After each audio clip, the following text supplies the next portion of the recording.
Secondo Conte, ieri nominati sottosegretari che completeranno la squadra di governo. A Roma altri tre veneti, leghisti Manzato e Bitonci e pentastellato Fantinati. Grossa operazione della polizia di Trento che ha portato all'arresto di 14 richiedenti asilo. Uno di loro era residente nel Vicentino. Dopo la violenta grandinata di lunedì, ancora il Coneglianese colpito nella notte dal maltempo, garage e strade allagati, vigili del fuoco ancora al lavoro. Il caso della foreign fighter Sonia Chediri, sparita da Conte nel 2014 per arruolarsi nell'ISIS, è ricomparsa in un campo profughi di Raqqa. La ragazza chiede adesso di tornare a casa. Ha patteggiato 4 mesi un 46enne di Cessalto che operava cani e gatti senza essere però un veterinario. L'uomo lavorava in un negozio di prodotti per animali. 13 giugno, festa di Sant'Antonio a Padova, già 50.000 pellegrini che hanno fatto visita alla tomba e alla Cappella delle Reliquie, grande attesa per la processione del pomeriggio. 2 giovanissimi trevigiani partiranno a bordo di un furgoncino da Macerata per attraversare 14 paesi europei. La missione è capire com'è la convivenza tra gli esseri umani e i grandi animali carnivori. Telespettatori di Antena 3, buongiorno e ben ritrovati con la prima edizione dei nostri telegiornali. In primo piano lo avete sentito, la politica nazionale con le nomine dei rappresentanti veneti tra i sottosegretari del nuovo governo Lega Movimento 5 Stelle. Nella tarda serata di ieri il Consiglio dei Ministri ha infatti approvato e diffuso i 45 nomi tra sottosegretari e vice ministri che completano così le schiere del nuovo esecutivo. E allora nel dettaglio il trevigiano Franco Manzato, originario di Oderzo, è il nuovo sottosegretario alle politiche agricole, mentre l'ex sindaco di Padova Massimo Bitonci ricoprirà il ruolo di sottosegretario al Ministero dell'Economia e delle Finanze. Si tratta di 2 esponenti leghisti ai quali si aggiungono altri 2 veneti del Movimento 5 Stelle, Mattia Fantinati, veronese, sottosegretario alla pubblica amministrazione, e il bellunese Federico D'Inca, che nelle prossime ore dovrebbe essere nominato questore alla Camera dei Deputati. E proprio questa mattina, nel corso della nostra trasmissione, della nostra rassegna stampa La Voce del Mattino, sono intervenuti in diretta 2 dei 3 sottosegretari veneti. Nel dettaglio Franco Manzato ha spiegato di voler mettere in pratica a livello nazionale quanto fatto in regione, mentre Massimo Bitonci, a proposito della trattativa per l'autonomia del Veneto, ha spiegato cosa farà in questo senso. Allora sentiamoli. Ricordo che il piano di sviluppo rurale del Veneto, che c'è stato l'impegno per costruirlo, è stato il primo in Italia e ha ricevuto forti apprezzamenti in Europa anche come migliori pratiche, best practice verso i giovani, sull'innovazione e la comunicazione. Quindi il lavoro che abbiamo fatto in Veneto lo portiamo a livello nazionale. Lei ritiene che con i ministri che ci sono in questo governo, con voi che siete entrati come sottosegretari, 2 della Lega e 1 dei 5 Stelle, con, io mi auguro, D'Inca, sentiremo anche lui dopo, forse questo della Camera, poi vedremo le commissioni, il Veneto sia ben rappresentato in questa legislatura per quanto riguarda i ruoli di governo?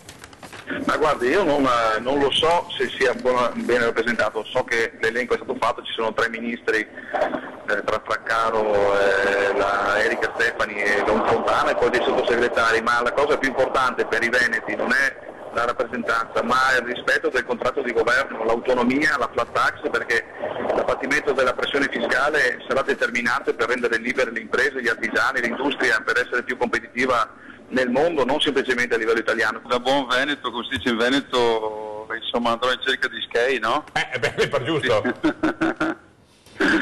E quindi quella è la funzione.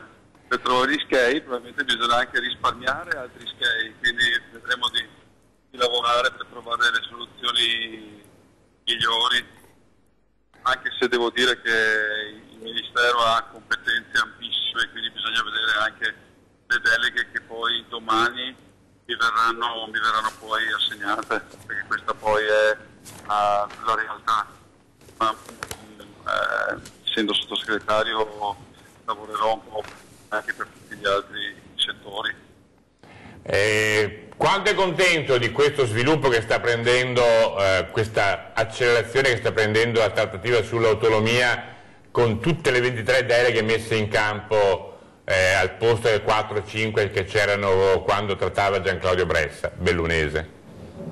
Io sono ovviamente contentissimo da Veneto, insomma ci ho sempre creduto, forse anche tra i primi. Io ci credo da più di 20 anni, 25, anche 30 anni che professo l'autonomia in tutti i sensi del Veneto. Lavoreremo per questo. Siamo adesso alla cronaca, grossa operazione antidroga della Polizia di Trento che ha portato all'arresto di 14 richiedenti asilo. Uno di loro era residente nel Vicentino. I dettagli nel servizio. Arrestati dalla Polizia di Trento per traffico di stupefacenti 14 richiedenti asilo centroafricani.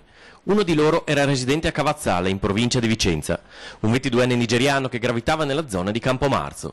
L'operazione ha portato alla luce un vasto traffico di droga tra Trento, Verona, Vicenza e Ferrara. Gli spacciatori, per evitare i controlli della polizia, comunicavano tramite WhatsApp e avevano costituito una rete di cui facevano parte anche italiani tossicodipendenti e donne incinte con al seguito i figli. L'organizzazione criminale si era assicurata quasi completamente il controllo dello smercio delle sostanze stupefacenti nelle zone più importanti. Nel corso del blitz sono stati sequestrati circa 7 kg di marijuana, 600 grammi di eroina, diverse decine di grammi tra cocaina ed hashish e circa 1 litro di metadone, nonché diverse migliaia di euro. Adesso l'ondata di maltempo che nella notte ha colpito il Trevigiano, in particolare la zona del Coneglianese. La grandine su Treviso all'ora di pranzo, poi a tarda sera gli allagamenti nel Coneglianese. Il maltempo di ieri ha causato ancora ingenti danni nella Marca e per molti tra Conegliano e Susegana è stata una notte insonne. Una ventina gli interventi effettuati dai vigili del fuoco per gli allagamenti causati dalle forti piogge che si sono abbattute nella zona. Le richieste al 115 sono partite dopo le 3 del mattino, quando squadre provenienti da tutta la provincia si sono dirette nell'area colpita dal nubifragio che la rete di scolo delle acque non è stata in grado di smaltire, provocando allagamenti di strade, garage e scantinati. Ad avere la peggio la zona tra Susegana e Parè, colpite via Collalto, via Podgora, via Marsiglion. Proprio in via Collalto si è ritrovata sommersa un'autorimessa di circa 300 metri quadrati dove i vigili del fuoco sono dovuti intervenire con le pompe per procedere allo svuotamento. Altri interventi sono stati effettuati anche nella zona di San Pietro di Feletto e nuovi temporali sono attesi per oggi.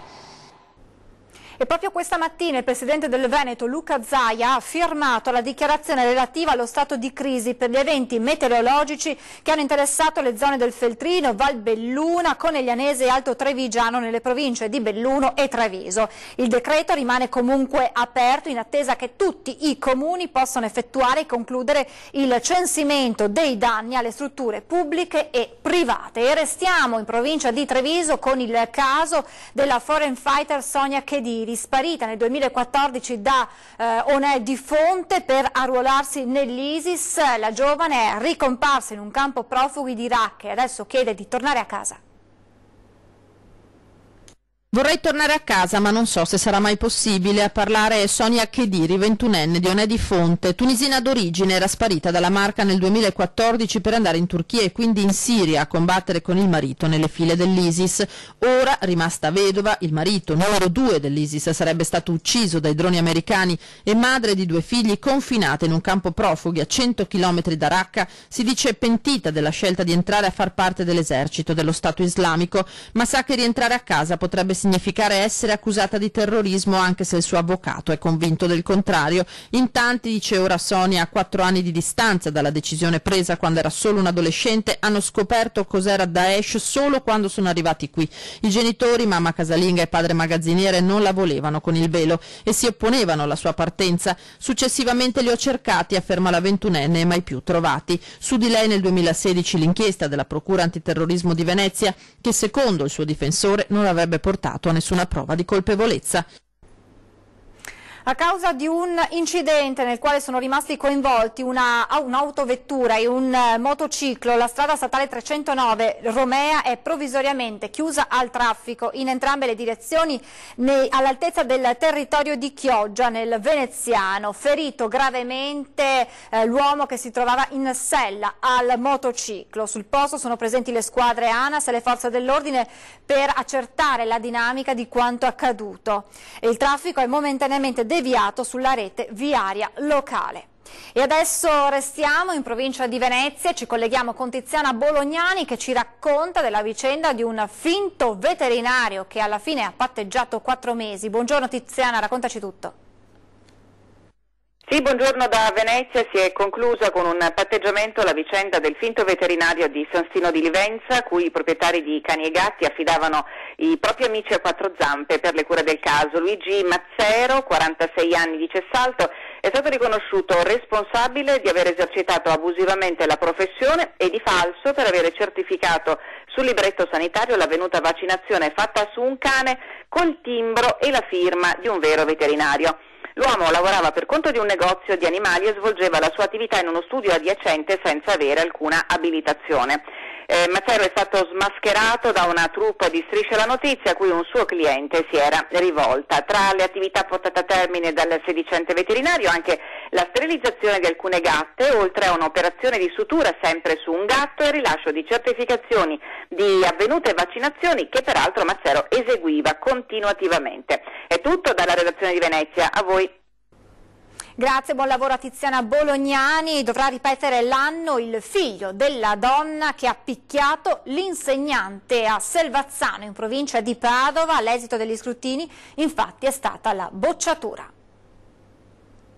È stato bocciato il ragazzo che frequenta una scuola di Selvazzano e che è finito al centro dell'attenzione dopo che la madre ha affrontato una delle sue insegnanti all'esterno della scuola, chiedendo che venisse interrogato per rimediare a un'insufficienza e che invece l'insegnante non ha voluto sentire. È la stessa mamma a raccontare l'epilogo della vicenda, dicendosi amareggiata per la scelta dei docenti e dispiaciuta per aver aggredito la professoressa. Non è escluso che nei prossimi giorni il ministro dell'istruzione, Marco Bussetti, si rechi in visita a Padova per incontrare la docente aggredita. E parliamo adesso della campagna anti-rapine della Confartigianato di Venezia. Per quanto riguarda le gioiellerie ci spiega meglio tutto in collegamento Tommaso Stoppa. Buongiorno Tommaso. Sì, buongiorno a tutti da Venezia. Stop ai caschi in gioielleria, questo il senso della campagna di sicurezza della Confartigianato metropolitana.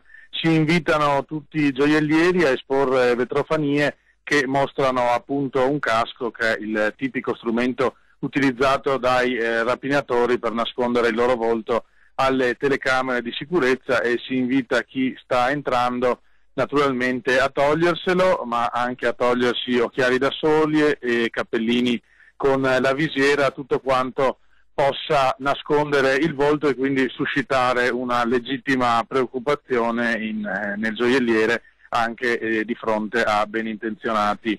La campagna si rivolge anche a veli e burka, ma da Confartigianato precisano che non c'è alcun intento di discriminare queste persone. Si invita a evitare qualunque tipo di speculazione. Lo scopo è soltanto quello appunto di rendere riconoscibili le persone ed evitare situazioni di tensione.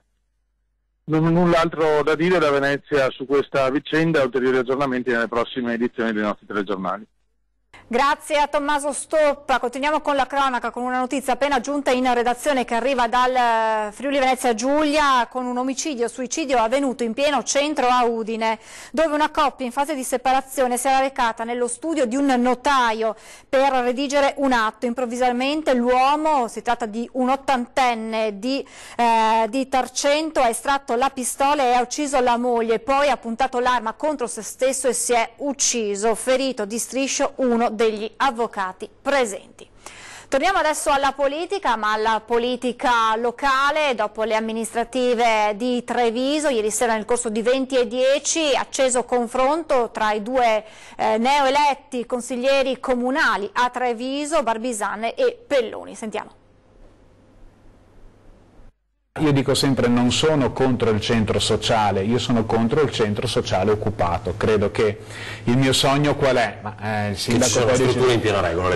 Una bella struttura in piena regola gestita dal comune dove, guardate, udite, udite, perfino associazioni parasimili a quelle della Righetto possano trovare una stanza dove incontrarsi, però chiedano le chiavi al comune, paghino un affitto simbolico, però e poi le possono... pistelli lei. Però no, ma su questo guardi, io sono molto sincero, ho già dimostrato, anche già detto personalmente a Riccardo Barbisan in altre occasioni ben più gravi sinceramente, la mia distanza da questi atti, dopodiché bisogna fare un po' di chiarezza anche sulla caserma Piave. La caserma Piave era un immobile abbandonato, pieno di rifiuti dal comune, con anche rifiuti pericolosi come Ethernet e altre cose, e che adesso da questi ragazzi, ma da diverse associazioni, sono stati liberati, pian piano puliti, e il comune ha portato avanti una convenzione che li ha man mano regolati e legalizzati.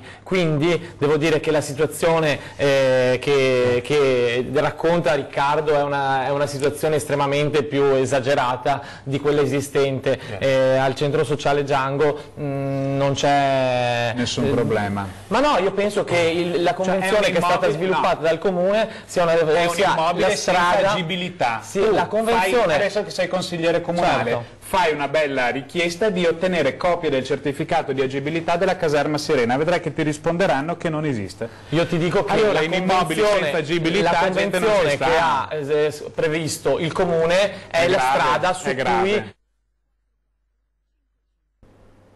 Adesso ci fermiamo per qualche minuto di pubblicità, restate con noi, a tra poco.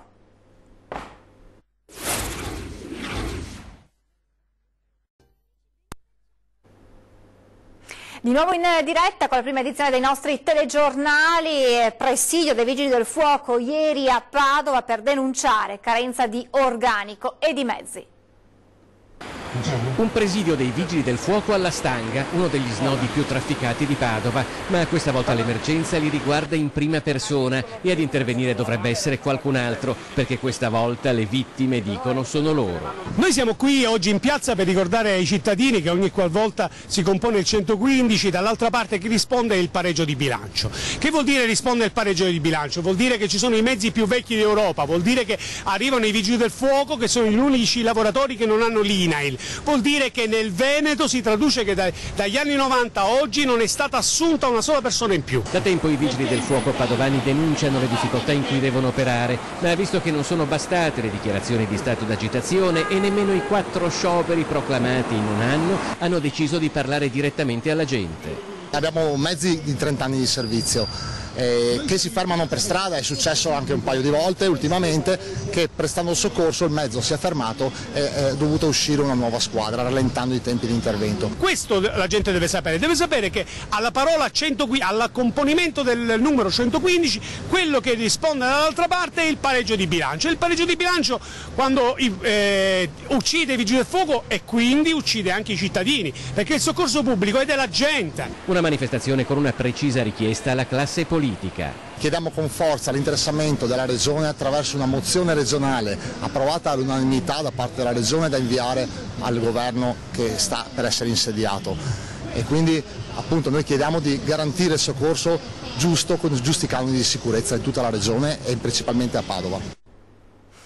Parte l'estate e le previsioni parlano di un esodo senza precedenti nei mesi di luglio e agosto, pronto quindi il piano straordinario per affrontarlo. La 4 si prepara all'esodo estivo, che quest'anno sarà particolarmente affollato a giudicare dai dati sul traffico forniti dalle 3 concessionarie che da anni collaborano per gestire al meglio le emergenze lungo l'autostrada.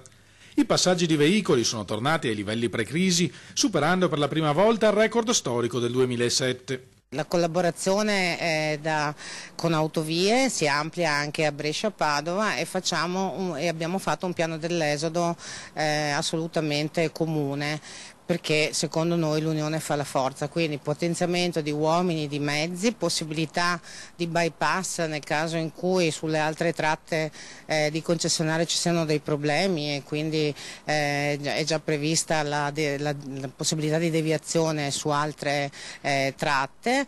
Tra le misure previste da CAV nei giorni da bollino nero, presidi fissi con carri attrezzi pronti a intervenire in tempi brevi per la rimozione di auto o camion incidentati o in avaria. Personale incaricato di predisporre nel minor tempo possibile le deviazioni eventualmente necessarie tra passante e tangenziale di Mestre tra la 4 e la 27, un servizio di segnalazione code con base ai caselli di Spinea e Preganziol, un presidio sanitario con ambulanza presso l'area di servizio di Arino. La società concederà inoltre in comodato 8 nuovi mezzi alla polizia stradale impegnata in alcune attività straordinarie. Metteremo delle pattuglie, stiamo già facendo questo servizio durante il pomeriggio e durante le sere, perché ci siamo resi conto che le zone, le aree di servizio possono essere dei luoghi in cui le persone possono essere derubate, e per cominciare una vacanza in questa maniera non è una cosa buona per nessuno. È inoltre scaricabile online la nuova app Info Viaggiando, che fornisce in tempo reale informazioni H24 su tutta la tratta da Brescia a Trieste. È un mezzo assolutamente importante, molto ben fatto, che mi auguro quanti più utenti possibili vogliano scaricare per informarsi e progettare il proprio viaggio prima, e per non avere problemi durante il viaggio, appunto. Voltiamo pagina, oggi 13 giugno, festa di Sant'Antonio a Padova, già 50.000 pellegrini che hanno fatto visita alla tomba e alla cappella delle reliquie. Grande l'attesa per la processione che nel pomeriggio si snoderà tra le vie della città. Intanto, durante la tradizionale udienza del mercoledì, Papa Francesco da Roma ha fatto gli auguri a tutti gli Antonio presenti. Si snoderà a partire dalle 18 lungo le vie di Padova la solenne processione in onore di Sant'Antonio, patrono della città. Già più di 50.000 pellegrini che nei giorni della tredicina hanno affollato la basilica, aperta oggi fin dall'alba con la prima messa solenne celebrata alle 6. Alle 11 l'omaggio della diocesi con la messa presieduta dal vescovo di Padova Claudio Cipolla. Alle 17, prima della processione, l'Eucaristia presieduta dal ministro provinciale dei frati minori conventuali padre Giovanni Voltan. Una festa di fede e di popolo, quella di Antonio, taumaturgo e santo dei miracoli. Tanti si affidano alla sua protezione, con bambini che indossano il tradizionale saio, i fratini. In processione sfileranno una 60ina di gruppi che accompagneranno per le vie della città la solenne reliquia del mento e la statua del santo tanto venerata. E adesso andiamo a Macerata, in provincia di Treviso, per conoscere due ragazzi giovanissimi che venerdì partiranno a bordo di un furgoncino per un viaggio in Europa con un progetto ben preciso. Sentite.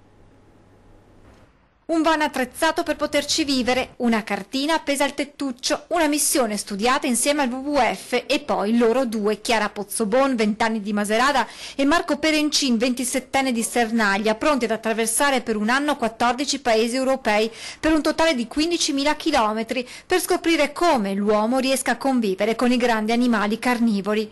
Questi gli ingredienti di Wild Road, l'avventura che da venerdì Chiara e Marco intraprenderanno per condividere i valori del progetto con i loro coetanei. Viaggeremo con valori legati alla sostenibilità, di non sprecare rifiuti, di non sprecare l'acqua, di ridurre al minimo ogni spreco. Un'idea nata un anno fa quando Chiara e Marco in sella alla bicicletta da Macerata arrivarono nelle Marche sui Monti Sibillini. Non riuscivamo più a vivere la solita routine, avevamo bisogno di un grande viaggio, di un cambio di stile di vita. La voglia di fare qualcosa di grande insieme alla conoscenza di un referente del WWF Italia ha portato alla nascita di questo progetto che punta, attraverso la conoscenza delle popolazioni locali, a scoprire quali siano i problemi che nascono dalla convivenza con animali come il lupo, la lince o l'orso e come gli stati europei riescano a farvi fronte. Dobbiamo appunto vivere il più possibile a contatto con le popolazioni e capire quali sono le difficoltà che hanno nella convivenza con lupi, orsi e in generale con i grandi carnivori europei. Raccoglieremo materiale fotografico e per alla fine fare un documentario dove appunto mostreremo tutto quello che abbiamo fatto. Partiranno da Croazia e Slovenia e poi proseguiranno verso Austria, Slovacchia, Polonia fino a Capo Nord. Intorno a Natale il ritorno in Italia, dove dalla Calabria risaliranno verso casa.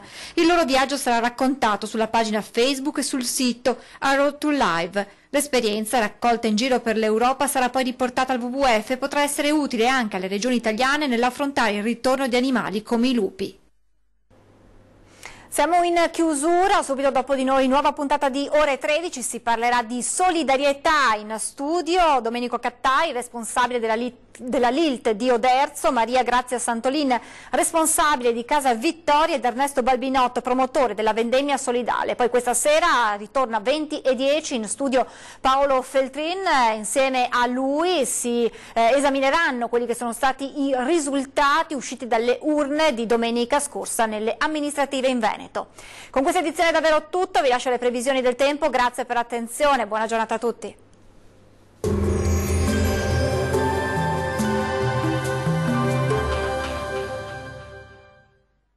Ben ritrovati al meteo. Condizioni di spiccata instabilità sul Triveneto, ma vediamo il dettaglio di mercoledì 13 giugno. Sul Veneto sarà soleggiato al mattino, solo con qualche piovasco sul Bellunese. Col passare delle ore però temporali possibili un po' ovunque, anche di moderata intensità, tuttavia meno probabili sui settori meridionali della regione. Temperature in aumento, minime comprese tra 15 e 20 gradi, valori massimi compresi invece tra 22 e 28 gradi circa. Spostiamoci ora sul Friuli Venezia Giulia, anche qui sarà instabile sin dal mattino con molte nubi e con rovesci e temporali sparsi, ma piuttosto frequenti, possibili un po' su tutti i settori della nostra regione. Qualche spazio soleggiato in più lungo le aree costiere. Temperature minime tra 19 e 20 gradi, valori massimi compresi invece tra 23 e 27 gradi. Non cambia di molto la previsione sul Trentino Alto Adige, anche qui avremo condizioni di spiccata instabilità con piogge diffuse ovunque, localmente anche di moderata intensità. Lieve miglioramento nel corso della nottata con fenomeni in attenuazione.